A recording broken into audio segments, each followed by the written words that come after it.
कधी एकदा पाहतोय असं झालंय मला. एवढे अधीर झाला, येईलच हो इतक्यात. मी तुला म्हटलं नव्हतं, देवानं प्रत्यक्ष पांडुरंगानं आपलं गारणं ऐकलं. त्याच्या कृपा आशीर्वादानं हा पुत्र आपल्याला मिळाला.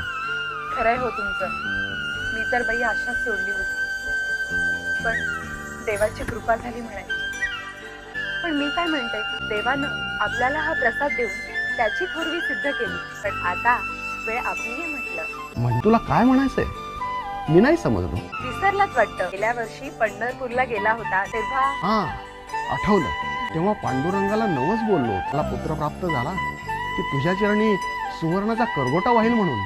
हो, म्हणजे नवस बोलला, पण बोललेला नवस फेडायचं असतं म्हटलं. अगं मी कुठं नाही म्हणतो, पण म्हटलं अगोदर तुला आणि पुत्राला भेटावं आणि तू परत घरी आलीस की मग लगेच पंढरपूरला नवस फेडण्यासाठी रवाना व्हा. पण आता आलाच आहात तर 4 दिवस राहा.